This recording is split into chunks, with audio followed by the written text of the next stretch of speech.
বন্ধুরা, আমি চলে এসেছি বাঙাল বাড়ি রান্নাবান্না চ্যানেলে। তো আজকে আমি বানাবো শাপলা ফুলের বড়া।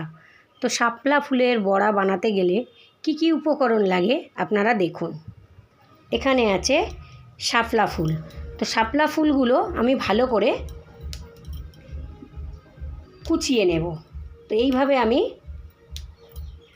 ছাড়িয়ে নেব, নিয়ে এইভাবে ছাড়িয়ে নিয়ে বটি দিয়ে বা ছুরি দিয়ে আমি কুচি কুচি করে নেব।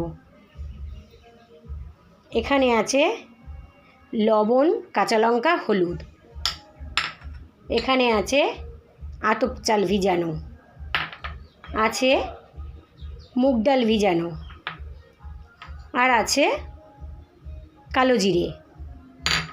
এখানে আছে সরিষার তেল। তো দেখুন কিভাবে আমি বানাই। প্রথমে আমি ফুলগুলো এইভাবে ছাড়িয়ে নেব। তো দেখুন বন্ধুরা, ফুলগুলো আমি ছাড়িয়ে কুচিয়ে ধুয়ে নিয়েছি। এবারে আমি একটা মিক্সিং বোল নেব। মিক্সিং বোল নিয়েছি, এর মধ্যে দিয়ে দেব ভিজিয়ে রাখা আতপ চাল, দিয়ে দেব ভিজিয়ে রাখা মুগের ডাল, দিয়ে এটাকে আমি ভালো করে পেস্ট করে নেব।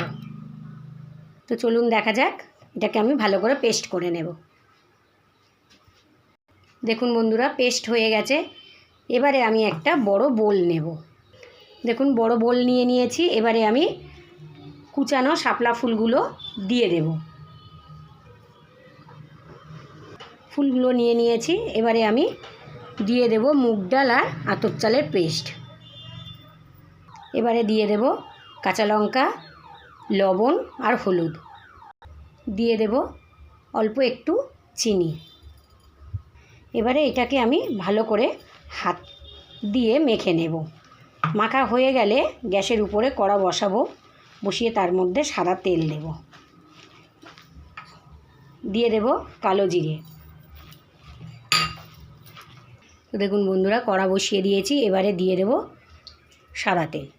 সাদা তেলটা গরম হয়ে গেলে বড়াগুলো ভেজে নেব। দেখুন বন্ধুরা, তেলটা গরম হয়ে গেছে। এবারে আমি ছোট্ট ছোট্ট বড়া শেপে দিয়ে আমি ভেজে নেব।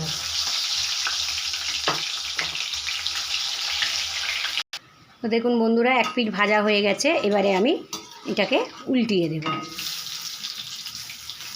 এইভাবে আমি সবগুলো ফুল ভেজে নেব।